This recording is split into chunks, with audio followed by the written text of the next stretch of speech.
दोस्तों नमस्कार। स्वागत है आप सभी का psychology with Anil sir YouTube channel पर। टेस्ट सीरीज की टेस्ट सॉल्यूशन की श्रृंखला में आज ही हमारी 13वीं क्लास है और हम पढ़ रहे थे बाल विकास। दोस्तों नमस्कार। बाल विकास में स्वागत है आप सभी। किशोर अवस्था एडोलेसेंस पढ़ रहे थे। एडोलेसेंस जो किशोर अवस्था है उसके संदर्भ में हमने बहुत सारे क्वेश्चन हल किए। उसी श्रृंखला में किशोर अवस्था को आगे बढ़ाते हुए हम 114 नंबर का जो प्रश्न है उसे हल कर रहे हैं।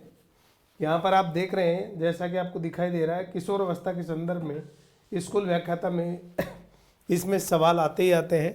तो यहाँ पर विकासात्मक कार्य सिद्धांत, विकासात्मक जो कार्य सिद्धांत है development task theory, development task theory इसे कहते हैं विकासात्मक कार्य सिद्धांत। इसका प्रतिपादन किसने किया? ये थ्योरी महत्वपूर्ण है, आजकल चर्चा में रहती है।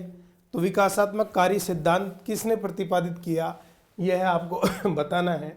गैसेल ने, एरिक्सन ने, हैविंगहर्स्ट ने और कोहलबर्ग ने। साथियों, विकासात्मक जो कार्य सिद्धांत है एक विद्वान हुए हैविंगहर्स्ट।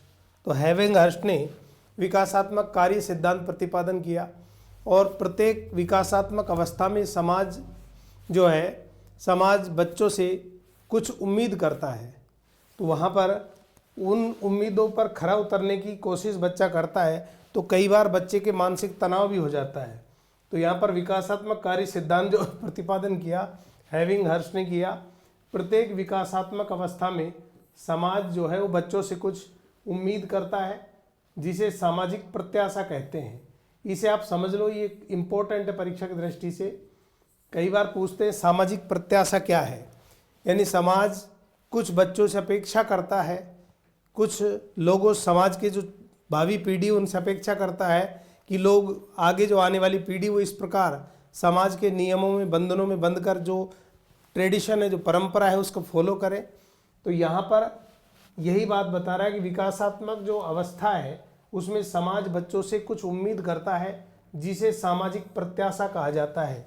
समाज की जो अपेक्षाएं हैं उन अपेक्षाओं को ही सामाजिक प्रत्याशा नाम दिया। तो यहाँ पर जो सामाजिक प्रत्याशा है इसे सामाजिक प्रत्याशा कहा जाता है, जिससे अपेक्षा करता है समाज। हैविंगहर्स्ट ने इसे विकासात्मक पाठ कहा। तो वैसे तो समाज जो अपेक्षा करता है वो सामाजिक प्रत्याशा कहलाती है, लेकिन हैविंगहर्स्ट ने जो नाम दिया उसे कहा विकासात्मक पाठ। तो विकासात्मक पाठ से तात्पर्य सामाजिक प्रत्याशा से होता है। सोशल जो एक्सपेक्टेंसी होती है, सामाजिक जो प्रत्याशा होती है, उसी से संदर्भित विकासात्मक पाठ है। हैविंगहर्स्ट जो विद्वान हुए उसके अनुसार किशोर अवस्था के विकासात्मक कार्य, तो हैविंगहर्स्ट ने किशोर अवस्था के कुछ विकासात्मक कार्य बताए कि किशोर अवस्था में कुछ डेवलपमेंट के कार्य होते हैं। किशोर अवस्था में जो बच्चे किशोर करते हैं वो कार्य कौन कौन से हैं, इनमें से सवाल आते हैं। ये परीक्षा की दृष्टि से अति महत्वपूर्ण है। ठीक है, तो यहाँ पर जैसे लिखा हुआ है, मानसिक संवेगात्मक तथा सामाजिक परिपक्वता की ऊंचाइयों को छूने के लिए प्रयत्नरत रहना। यानी कि पहला किशोर अवस्था के विकासात्मक कार्यों में पहला कार्य क्या है? पहला कार्य है मानसिक संवेगात्मक सामाजिक परिपक्वता की ऊंचाइयों को छूने के लिए प्रयत्नरत रहना। यानी प्रत्येक बालक का ये दायित्व है कि वो मानसिक रूप से, संवेगात्मक रूप से, सामाजिक परिपक्वता की जो ऊंचाइयां हैं उन ऊंचाइयों को छुए। समाज ऐसी प्रत्याशा करता है, ऐसी उम्मीद करता है। दूसरी जो विशेषता है सामाजिक रूप से, नंबर 2 सामाजिक रूप से जिम्मेदार बनना। यानी कि बच्चा समाज में रहता है तो समाज की ये प्रत्याशा होती है, समाज की ये मांग होती है कि बच्चा सामाजिक रूप से जिम्मेदार रहे। सामाजिक उत्तरदायित्व व्यवहार को स्वीकार करना कि जो हमारी रेस्पॉन्सिबिलिटी है, जो हमारा उत्तरदायित्व है उसे स्वीकार करे। तो यहाँ पर होगा सामाजिक उत्तरदायी जो व्यवहार है उसको स्वीकार करना। तो दूसरी विशेषता सामाजिक रूप से जिम्मेदार बनना और सामाजिक उत्तरदायित्व व्यवहार को स्वीकार करना। इससे संबंधित आगे आगे प्रश्न आएंगे, तो आप इनको ध्यान से पढ़ें। नेक्स्ट, तीसरा जो नंबर है, अपनी शारीरिक रचना को स्वीकारना और शरीर का प्रभावी उपयोग करना। यानी परमात्मा ने जैसी शारीरिक संरचना स्ट्रक्चर दी है उस शारीरिक संरचना को स्वीकार करना और शरीर का प्रभावी उपयोग करना, यानी जितना हम अपने फिजिकल का शरीर का उपयोग कर सकते हैं उनका प्रभावी उपयोग करके यौन व्यवहार में परिपक्वता अर्जित करना। जो भी हमारे यौन व्यवहार होते हैं उन यौन व्यवहार में परिपक्वता को अर्जित करना, मैच्योरिटी दिखाना। चौथा जो पॉइंट है भौतिक शरीर संरचना को स्वीकार करना एवं स्वस्थ बनाए रखना, यानी जो हमारा भौतिक शरीर है, जो स्ट्रक्चर है, उस संरचना को स्वीकार करके और उसे स्वस्थ बनाए रखने के लिए प्रयत्नशील रहना, ये भी हमारे विकासात्मक कार्य है किशोर अवस्था के। इसके बाद आता है नंबर 5, स्थूल सूक्ष्म कार्य व्यापार हेतु सभी तरीके के आवश्यक संप्रत्यों का विकास होना, यानी स्थूल और सूक्ष्म कार्य व्यापार हेतु सभी तरीके के, स्थूल और सूक्ष्म यानी जो भी कार्य हैं चाहे वो स्थूल हो चाहे सूक्ष्म हो, ऐसे कार्य व्यवहारों को आगे बढ़ाना, कार्य व्यवहार स्वीकार करना। तो भौतिक जो संरचना है वो अपनी शारीरिक संरचना को स्वीकार करना और शरीर का प्रभावी उपयोग करना, ये तो एक विशेषता हो गई। इसके बाद यहाँ पर जो है ये स्थूल और सूक्ष्म कार्य व्यापार हेतु सभी तरीकों के आवश्यक संप्रत्यों मतलब कॉन्सेप्ट को विकसित करना।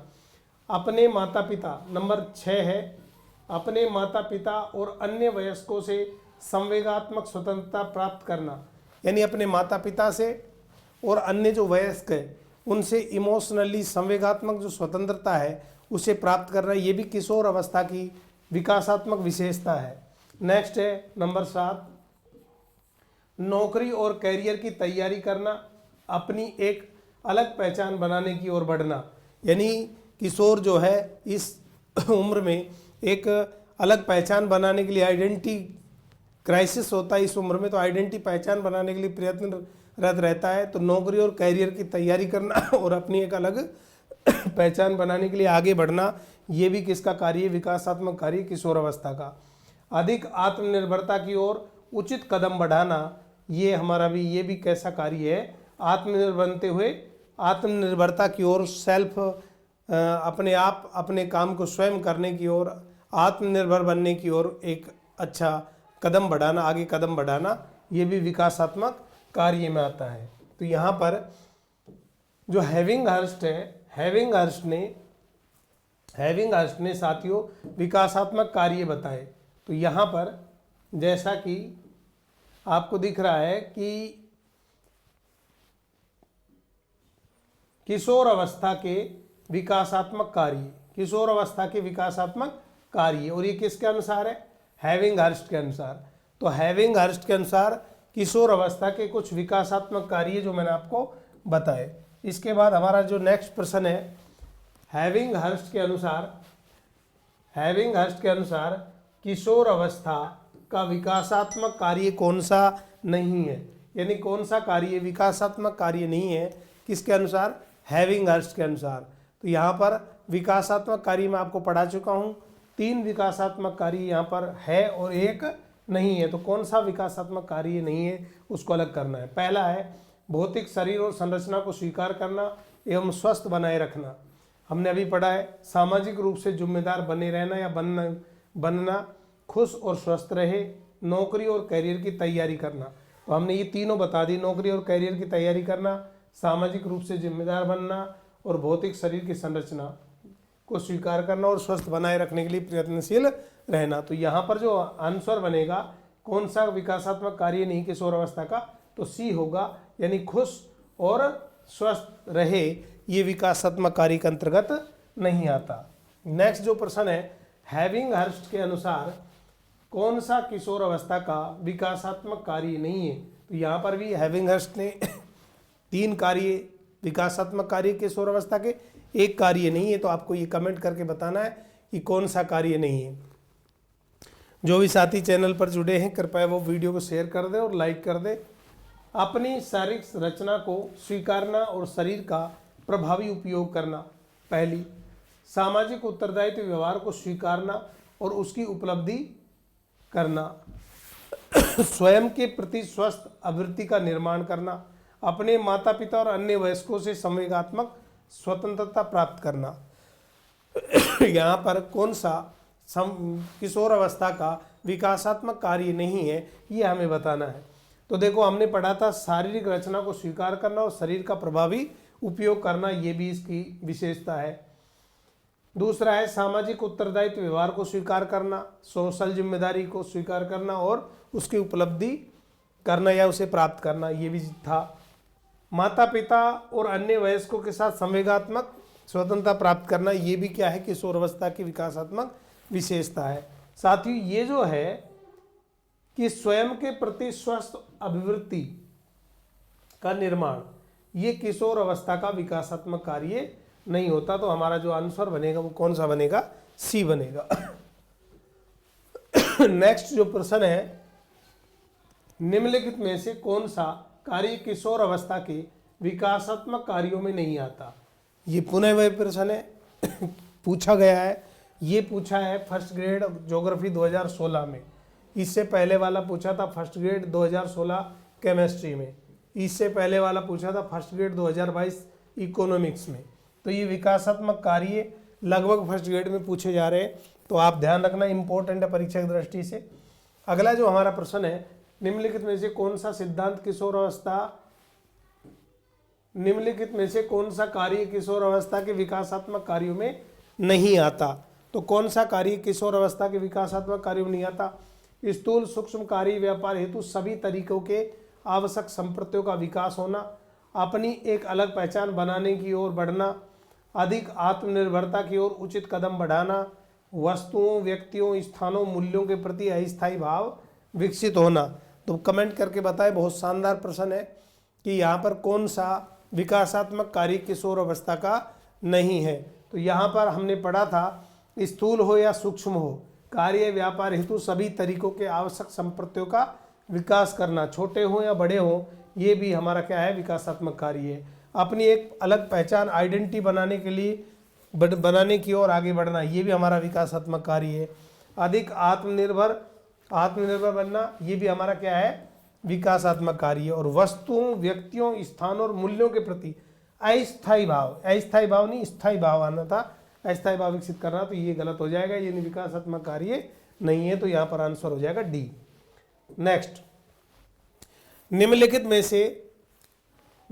से कौन सा सिद्धांत किशोर अवस्था के विकास से संबंधित नहीं है। कौन सा सिद्धांत किशोर अवस्था के विकास से संबंधित नहीं है। ये प्रश्न ही गलत आया था, 2016 में आया था और ये प्रश्न डिलीट हुआ था। ये प्रश्न क्या हुआ था, डिलीट हुआ था। ठीक है, निम्नलिखित में से कौन सा सिद्धांत किशोर अवस्था के विकास से संबंधित नहीं है। मनोविश्लेषण सिद्धांत, सुलेवान का अंतर्वैयक्तिक सिद्धांत, एरिक्सन का सिद्धांत और हाल का सिद्धांत। तो यहाँ पर ये प्रश्न ही गलत है, किशोर अवस्था पूछा है इसने। क्या पूछा है, वैसे तो किशोर अवस्था के विकास के सिद्धांत बहुत सारे हैं, तो यहाँ पर किशोर अवस्था के विकास से संबंधित कौन सा नहीं है, ऐसा पूछा है। तो यहाँ पर जो किशोर अवस्था के विकास से संबंधित दो सिद्धांत प्रमुख रूप से आते हैं यहाँ पर, तो किशोर अवस्था के जो विकास के सिद्धांत है, ठीक है, तो एक आता है, इसके अंतर्गत ही आते हैं बाकी सभी। एक आता है क्रमिक विकास का सिद्धांत और एक आता है त्वरित विकास का सिद्धांत, दूसरा आएगा त्वरित विकास का सिद्धांत। तो पहला हम देख लेते हैं किशोर अवस्था के जो विकास के सिद्धांत है, उसमें पहला जो सिद्धांत आता है क्रमिक विकास का सिद्धांत। साथियों, क्रमिक जो विकास का सिद्धांत है, प्रिंसिपल ऑफ ग्रेजुअल डेवलपमेंट। तो यहाँ क्रमिक विकास का सिद्धांत से तात्पर्य है कि बच्चे का जो विकास होता है एक क्रम से होता है। इस मत के जो समर्थक है वो थॉर्नडाइक और होलिंगबर्थ है। तो थॉर्नडाइक और होलिंगबर्थ कहते हैं कि कोई भी परिवर्तन आकस्मिक नहीं होता, एकदम नहीं होकर धीरे धीरे होता है। इस सिद्धांत के समर्थक थॉर्नडाइक व होलिंगबर्थ है। ठीक है, क्रमिक विकास का सिद्धांत थॉर्नडाइक और होलिंगबर्थ ने दिया। इसके अनुसार किशोर अवस्था में जो भी परिवर्तन होते हैं वो एकदम न होकर धीरे धीरे क्रम अनुसार होते हैं, इसलिए इसे कहते हैं क्रमिक विकास का सिद्धांत।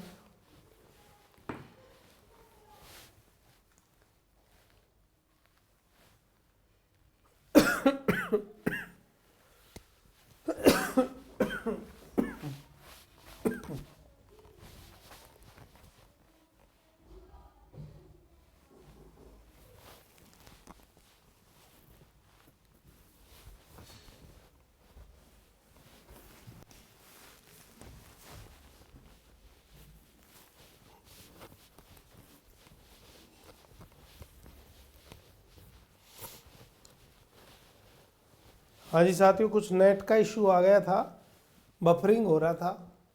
मेरी आवाज़ आ रही है क्या?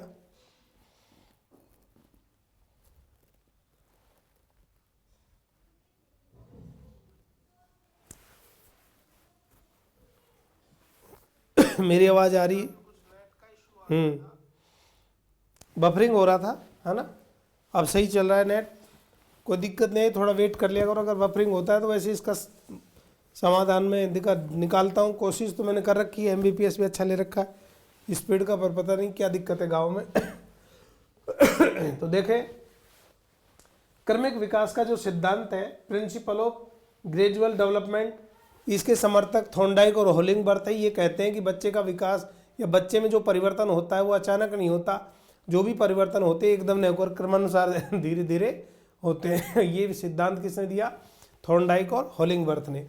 दूसरा जो सिद्धांत आता है किशोर अवस्था के विकास के सिद्धांत में, वो आता है त्वरित विकास का सिद्धांत। किसका आता है? त्वरित विकास का सिद्धांत, प्रिंसिपल ऑफ सेलेचरी डेवलपमेंट। और ये त्वरित विकास का सिद्धांत 1904 में दिया था साथियों। त्वरित विकास का सिद्धांत कब दिया था? 1904 में। और इसके जो समर्थक है स्टैनले हॉल माने जाते हैं। इसके समर्थक है स्टैनले हॉल, यानी इसका प्रतिपादन स्टैनले हॉल ने किया। इसके अनुसार शैशवावस्था और बाल्यावस्था में अचानक कोई परिवर्तन नहीं होता, यानी शैशवावस्था और बाल्यावस्था में कोई भी अचानक परिवर्तन नहीं होता है।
मेरी आवाज़ आ रही होगी अब साथियों। बफरिंग होकर के प्रॉब्लम आ गई थी। यदि ऐसी दिक्कत रहेगी तो मैं ये जो क्लास रिकॉर्ड होगी इसको अपलोड कर दूंगा, ठीक है। क्लास कंटिन्यू रहेगी और जो प्रश्न है रह जाएंगे तो मैं पूरी क्लास को दोबारा अपलोड कर दूंगा।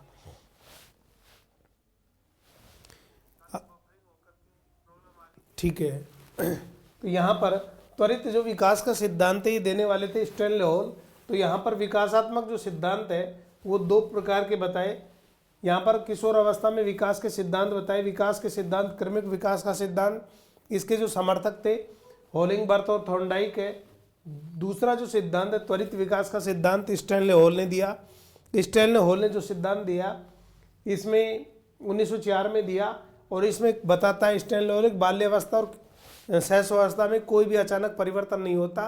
किशोर अवस्था में जब भी कोई परिवर्तन होता है तो वो अचानक होता है, अकस्मात होता है। तो किशोर अवस्था में जो भी परिवर्तन होते हैं वे अकस्मात होते हैं, ऐसा मानने वाले कौन थे? Stanley hall. कई बार ये कथन भी आ जाता है ऐसे कैसे। तो किशोर अवस्था में जो भी परिवर्तन होगा यह क्या होगा? किशोर अवस्था में जो भी परिवर्तन होगा वो अकस्मात होगा, ये मानने वाले कौन थे? Stanley hall. नेक्स्ट हमारा प्रश्न है, किशोर अवस्था में आकस्मिक विकास का सिद्धांत कब और किसने दिया? तो आकस्मिक विकास का सिद्धांत कह दो इसको त्वरित, इसको आकस्मिक विकास का सिद्धांत कह दो या फिर त्वरित विकास का सिद्धांत कह दो। अचानक परिवर्तन होते इसलिए आकस्मिक विकास का सिद्धांत भी कहते हैं। तो ये किसने दिया था? 1904 में होलिंगवर्थ ने नहीं दिया, ये किसने दिया था? स्टैनले हॉल ने दिया था। तो यहाँ पर जो हमारा आंसर बनेगा वो क्या बनेगा? Stanley hall. तो स्टैनले हॉल ने यहाँ पर 1904 में ये सिद्धांत दिया था। नेक्स्ट हमारा प्रश्न है, निम्न में से कौन सी अवधि यौवन आरंभ, एज ऑफ प्यूबर्टी कहलाती है? यौवन आरंभ की जो अवस्था है वो कौन सी कहलाएगी? तो एज ऑफ प्यूबर्टी, यौवन आरंभ की जो अवस्था है 2020 में पूछा गया है। तो यौवन आरंभ की 6 से 9 वर्ष, 10 से 12 वर्ष, 13 से 16 वर्ष, 17 से 19 वर्ष। यौवन आरंभ की जो अवस्था है ये कौन सी अवस्था मानी जाती है? ये सवाल भी डिलीट हुआ था। तो यहाँ पर यौवन आरंभ की जो अवस्था है वो लड़कों और लड़कियों में भिन्न भिन्न होती है। सवाल इसलिए ठीक ढंग से नहीं पूछा गया, इसलिए डिलीट हुआ। तो यहाँ पर यौवन जो आरंभ की जो अवधि है वो लड़कों में अलग और लड़कियों में अलग होती है। जैसा कि मैं आपको बता दूं, यहाँ पर वय संधि पूर्व किशोर अवस्था में कुछ भाग उत्तर बाल्यावस्था का और कुछ भाग किशोर अवस्था का होता है। यानी एक आयु होती है वय संधि काल कहते हैं। क्या कहते हैं उसे? वय संधि काल। तो जो वय संधि काल होता है इसमें कुछ भाग उत्तर बाल्यावस्था का और कुछ भाग किशोर अवस्था का पड़ता है। इसके बीच की अवधि को हम क्या कहेंगे? बीच की अवधि को हम क्या कहेंगे? जो बीच की अवधि होती है उस बीच की अवधि को वय संधि काल कहते हैं। इसीलिए इस अवस्था में ओवरलैपिंग पीरियड प्यूबर्टी पीरियड कहते हैं। इसे ओवरलैपिंग पीरियड या प्यूबर्टी पीरियड कहते हैं। लड़कियों में यह अवस्था 11 साल से 15 वर्ष तक होती है और लड़कों में यह 12 वर्ष से 17 वर्ष तक होती है। तो लड़कियों में 11 से 15 और लड़कों में 12 से 17 वर्ष की आयु होती है। ये वय संधि काल की एज कहलाती है। तो यौवन के आरंभ की एज ऑफ प्यूबर्टी कहलाती है। यौवन आरंभ की अवस्था या ओवरलैपिंग पीरियड कहते हैं, वय संधि अवस्था भी कहा जाता है। तो लड़के और लड़कियों में ये दोनों अवस्थाएं भिन्न भिन्न होती, इसलिए ये सवाल जो था ये डिलीट हुआ था। ये क्या हुआ था? डिलीट हुआ था, स्टार था। ठीक है, क्योंकि 10 से 12 वर्ष, यहाँ 13 से और 16 वर्ष, इसके अकॉर्डिंग तो यही होना चाहिए था, लेकिन ऐसा ऑप्शन में ठीक ढंग से दिया हुआ नहीं था, तो डिलीट हुआ था। नेक्स्ट जो प्रश्न है, किशोर अवस्था काल की 15 अथवा 16 वर्ष की आयु में मस्तिष्क का भाग लगभग कितना ग्राम हो जाता है? तो मस्तिष्क का अधिकतम जो विकास है वो किशोर अवस्था में 16 वर्ष तक हो जाता है। तो मस्तिष्क का जो अधिकतम विकास है 800 से 1000 ग्राम होता है, 1000 से 1100 ग्राम होता है, या फिर 1200 से 1400 ग्राम होता है, या 1500 से 1700 ग्राम। तो यहाँ पर 1200 से 1400 ग्राम मस्तिष्क का जो वजन होता है किशोर अवस्था में 16 वर्ष की समाप्ति पर 1200 से 1400 ग्राम होता है। मैं इसकी अलग अलग एज में भी आपको बता देता हूँ। जन्म के समय शिशु के मस्तिष्क का वजन 350 ग्राम होता है। कई बार पूछता है जन्म के समय वजन कितना होता है, तो शिशु के मस्तिष्क का वजन कितना होता है? 350 ग्राम। 12 वर्ष के समाप्ति पर या 12 वर्ष के समय शिशु के मस्तिष्क का वजन 1260 ग्राम होता है। 18 वर्ष के समय शिशु के मस्तिष्क का वजन 1350 ग्राम होता है, यानी कि लगभग 1300 से 1400 ग्राम होता है 18 वर्ष के समय। यानी कि 16 वर्ष में बुद्धि का अधिकतम विकास हो जाता है। तो 16 वर्ष आए या 18 वर्ष आए, लगभग 1300 से 1400 ग्राम। मस्तिष्क में कोई भी हड्डियां नहीं पाई जाती। मस्तिष्क में क्या नहीं होती? कोई भी हड्डियां नहीं होती है। इसमें न्यूरॉन भरे होते हैं। यह तो कपाल से ढका रहता है जिसमें हड्डियां होती है। ठीक है, इसमें न्यूरॉन होते हैं, वैसे कोई हड्डियां नहीं होती। कपाल से ये ढका रहता है जिसमें हड्डियां होती है, यानी कपाल में हड्डियां होती हैं। तो ये मस्तिष्क का वजन जो है यहाँ पर 1200 से 1400 ग्राम हो जाएगा।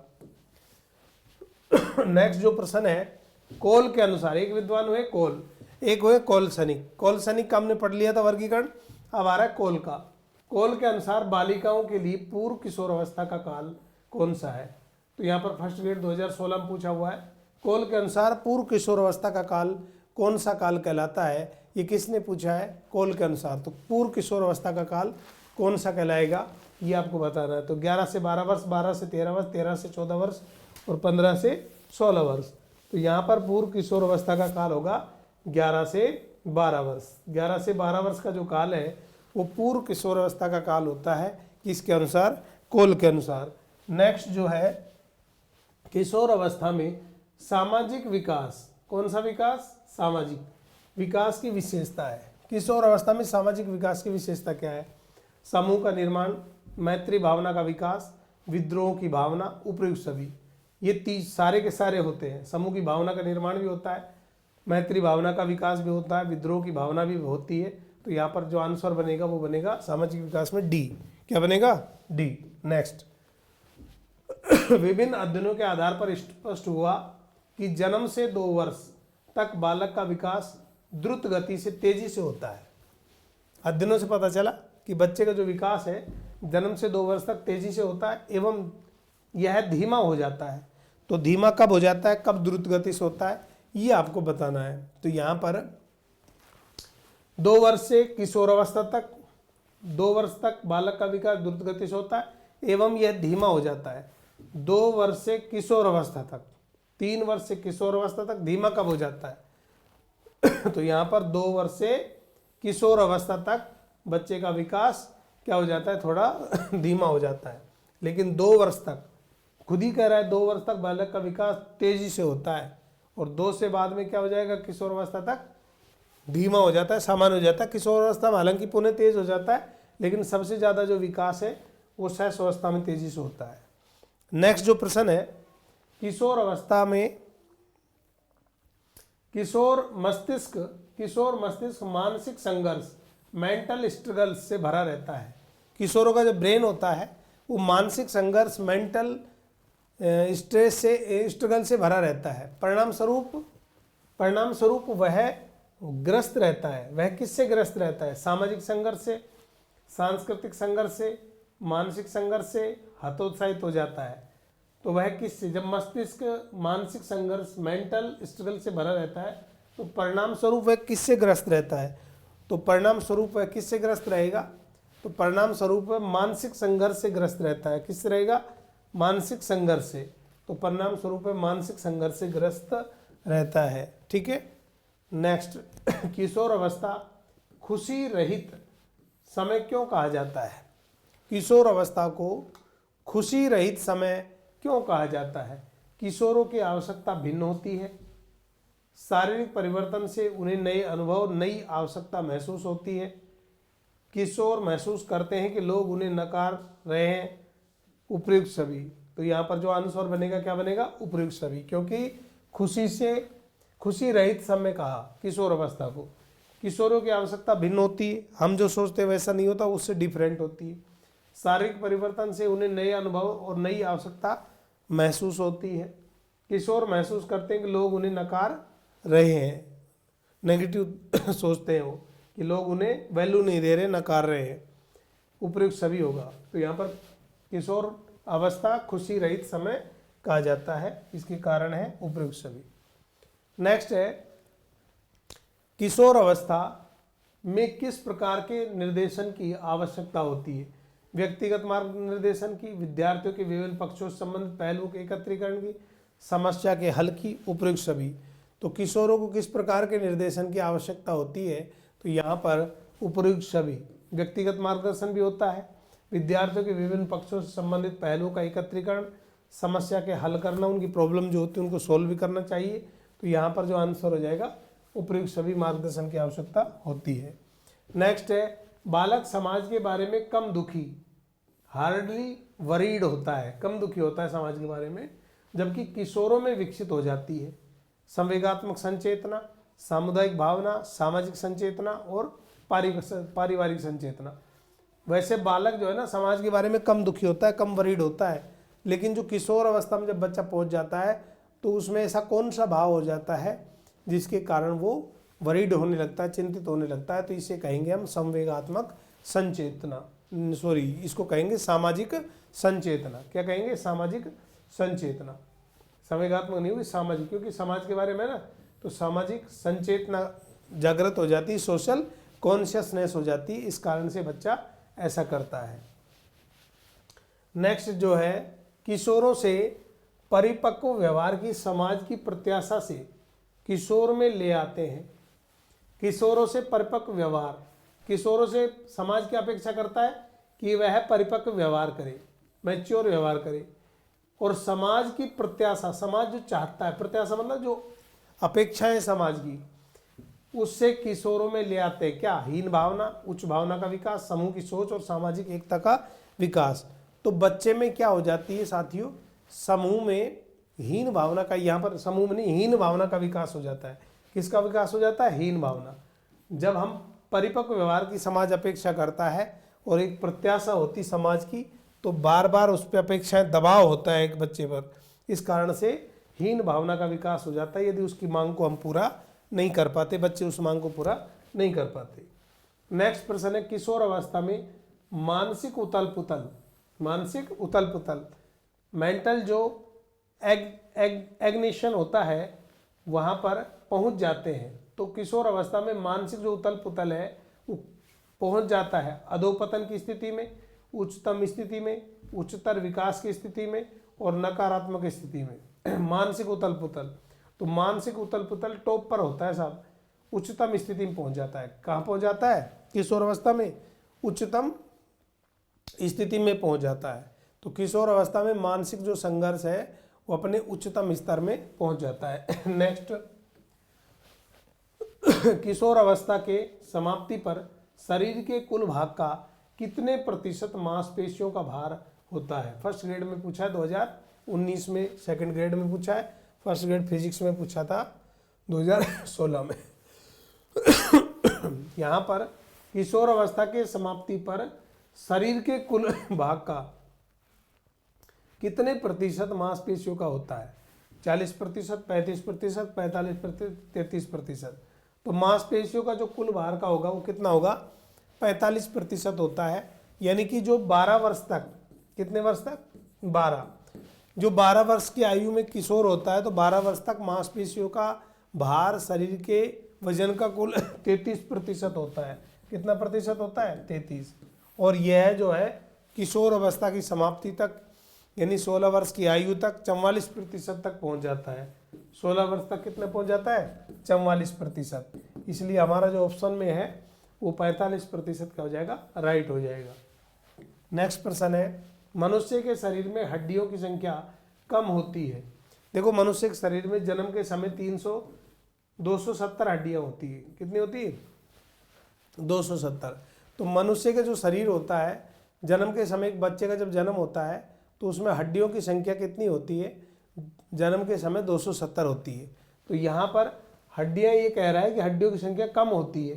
तो हड्डियाँ जब जवान होता है बच्चा तो घटकर कितने रह जाती है? 206। तो यहाँ पर क्या हो गई? हड्डियों की संख्या कम हो गई। तो सवाल भी यही पूछा है। तो किशोर अवस्था के बाद जब जवान हो जाता है बच्चा, तो किशोर अवस्था के बाद, किशोर अवस्था की समाप्ति तक हड्डियों की संख्या कितनी रह जाएगी? 206। वैसे बाल्यावस्था में हड्डियों की संख्या बढ़ जाती, 350 हो जाती। कितनी हो जाती? 250। 270 है ना, तो यहाँ पर हो जाएगी 250। ठीक है, और यहाँ पर हो जाएगी 206। तो ये घटती रहती है, किशोर अवस्था में जाकर के कितनी हो जाती है? 206 हो जाती है। नेक्स्ट जो प्रश्न है कि शैशव अवस्था में शरीर में कुल कितनी अस्थियां पाई जाती है? तो शैशव अवस्था में कितनी होगी? 270, अभी पढ़ा है। ठीक है। नेक्स्ट, किशोर अवस्था में संज्ञानात्मक विकास, कौन सा विकास? संज्ञानात्मक विकास की विशेषता है। तो किशोर अवस्था में जो संज्ञानात्मक विकास है उसकी क्या विशेषता है? तर्क के साथ समस्याओं के समाधान की योग्यता में वृद्धि। ठीक है, लॉजिक के साथ समस्याओं के समाधान में वृद्धि हो जाती है। सामाजिक जागरूकता की योग्यता में वृद्धि हो जाती है। कार्यों की गति में वृद्धि हो जाती है। घनिष्ठ मित्रता में वृद्धि हो जाती है। तो यहाँ पर जो सवाल पूछा है वो पूछा है संज्ञानात्मक विकास की विशेषता क्या है। देखो ये तो सामाजिक विकास की विशेषता है, तो संज्ञानात्मक विकास की विशेषता तो यही है, तर्क के साथ समस्याओं के समाधान की योग्यता में वृद्धि हो जाना, ये संज्ञानात्मक विशेषता है। बाकी ये जो है ना, ये सामाजिक विकास की विशेषता है। किशोर अवस्था में सामाजिक विकास पर, किस पर, सामाजिक विकास पर जिसका प्रभाव नहीं पड़ता वह निम्न में से कौन सी विशेषता है, कौन सी है, क्या चीज है जिस पर किशोर अवस्था में सामाजिक विकास पर, किशोर अवस्था में सामाजिक विकास पर जिसका प्रभाव नहीं पड़ता, रुचियों का प्रभाव नहीं पड़ता, आवश्यकता का प्रभाव नहीं पड़ता, असुरक्षा का या अभिवृत्ति का, किसका प्रभाव नहीं पड़ता किशोर अवस्था में। तो यहाँ पर आवश्यकता होती है बच्चे की, इसका प्रभाव पड़ता है। असुरक्षित, सुरक्षा का भी प्रभाव पड़ता है, सुरक्षित बच्चा फील नहीं करता तो भी उसका प्रभाव पड़ता है सामाजिक विकास पर। अभिवृत्ति, धारणा, टेंडेंसी, पूर्वाग्रह, इसका प्रभाव पड़ता है। इंटरेस्ट, तो ये कह रहा है कि किशोर में सामाजिक विकास पर जिसका प्रभाव नहीं पड़ता, सामाजिक विकास में रुचियों का प्रभाव नहीं पड़ता, आवश्यकता, असुरक्षा, अभिवृत्ति, तीनों का प्रभाव पड़ता है। नेक्स्ट जो प्रश्न है, किशोर अवस्था की ऐसी आदत जिसमें खुद को भूखे रहने की प्रवृत्ति होती है, यह ज्यादा बालिकाओं में पाई जाती है, ऐसी अवस्था को क्या कहा जाता है। रीट लेवल 2018 में पूछा गया सवाल है। तो किशोर अवस्था में भूखा रहने की प्रवृत्ति क्या कहलाती है, एनोरेक्सिया नर्वोसा कहलाती है, एनोरेक्सिया नर्वोसा।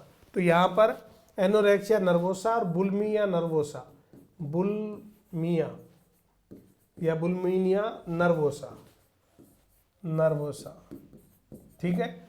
तो यहाँ पर एनोरेक्सिया नर्वोसा किशोर अवस्था में होती है, लड़कियों में होती है, अपने आप को फिट और हेल्दी दिखाने के लिए, फिटनेस के लिए लड़कियां किशोर अवस्था में विशेष रूप से भूखी रहती है, तो इसे कहते हैं एनोरेक्सिया नर्वोसा। और बुलिमिया नर्वोसा भी किशोर अवस्था की होती है, इसमें आवश्यकता से अधिक व्यक्ति भोजन की भूख लगती है, आवश्यकता से अधिक बेढंग तरीके से खाता है, इसे कहते हैं बुलिमिया नर्वोसा, ठीक है। तो आज के सेशन के प्रश्न इतने ही। नेट की कुछ प्रॉब्लम थी और मैं देखता हूँ, कल बुलाता हूँ वाईफाई वाले को, चेक करवाता हूँ। Thank you, have a nice day. 9:30 बजे मिलते हैं अपनी थ्योरी की क्लास में, और थ्योरी क्लास हमारी होने वाली जानदार शानदार, उसमें हम मिलेंगे जीन पियाजे के साथ। Thank you.